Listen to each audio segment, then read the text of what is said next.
Hello ನಮಸ್ಕಾರ ಎಲ್ಲರಿಗೂ. ನಾವು ಇವಾಗ ಯುರೋಪ್ನ ಸ್ವೀಡನ್ ಕಂಟ್ರಿಲಿ ಇದ್ದೀವಿ.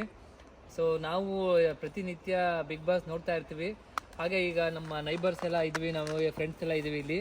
ಸೊ ನೋಡೋಣ ಯಾರು ಯಾವ ಸ್ಪರ್ಧಿಗೆ ಸಪೋರ್ಟ್ ಮಾಡ್ತಾರೆ ಅಂತ. ಅದಲ್ದೇ ಇಲ್ಲಿ ತುಂಬ ಚಳಿ ಬೇರೆ.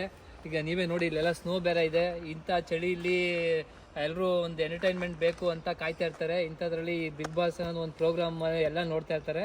ಸೊ ಇಲ್ಲಿ ಈ ನಮ್ಮ ದೇಶದಲ್ಲಿ ಈ ಸ್ವೀಡನ್ನಲ್ಲಿ ಯಾರು ಸಪೋರ್ಟ್ ಮಾಡ್ತಾರೆ ಅಂತ ಕೇಳ್ಕೊಂಡು ಬರೋಣ ಬನ್ನಿ.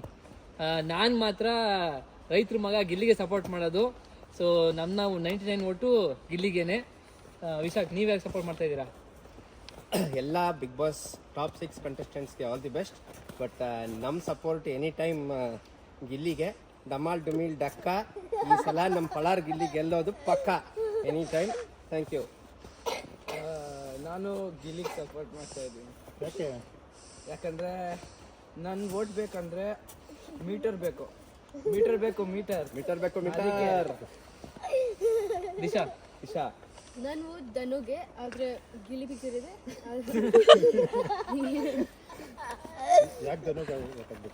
ಅವ್ನು ಚೆನ್ನಾಗಿ ಆಡ್ತಾ ಇದ್ದಾನೆ. ಆಮೇಲೆ ಫಸ್ಟ್ ಕಂಟೆಸ್ಟೆಂಟ್ ಟಾಪ್ 6ಗೆ. ಓಕೆ, ಹೌದಾ? ಸರಿ, ನಾವು 3 ತಿಂಗಳಿಂದ ಬಿಗ್ ಬಾಸ್ನ ನೋಡ್ತಾ ಇದ್ದೀವಿ. ಇಲ್ಲಿ ಹೇಳ್ದಂಗೆ ಆನಂದ್ ಹೇಳ್ದಂಗೆ ಕತ್ಲು ಕಂಟ್ರಿ ಸಾಯಂಕಾಲ ಬಂದ ತಕ್ಷಣ ಒಂದು ಎಂಟರ್ಟೈನ್ಮೆಂಟ್ ಅಂದರೆ ಬಿಗ್ ಬಾಸ್ ಮುಗಿತಾ ಇದೆ ಅಂತ ಹೇಳ್ಬಿಟ್ಟು ಒಂದು ದುಃಖ ಇದ್ರೂ ನಮ್ಮ ಹಳ್ಳಿ ಹುಡುಗ, ಮಂಡ್ಯ ಹುಡುಗ ಗಿಲ್ಲಿ ಗೆಲ್ಲಬೇಕು. ಎಲ್ಲ ನಿಮ್ಮ 99 ಓಟು ಗಿಲ್ಲಿಗೆ ಹಾಕಿ. ಓಕೆ, ಭುವನ್ ಯಾರು ಗೆಲ್ಲಬೇಕು? ಬಿಗ್ ಬಾಸ್ ಯಾರು ಗೆಲ್ಬೇಕು?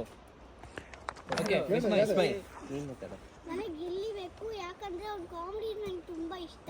ನಂಗೆ ಕಾವ್ಯ ಗೆಲ್ಬೇಕು, ಯಾಕಂದ್ರೆ ಕಾವ್ಯ ಚೆನ್ನಾಗಿ ಆಡ್ತಾಳೆ. ಗಿಲ್ಲಿ ಫ್ರೆಂಡ್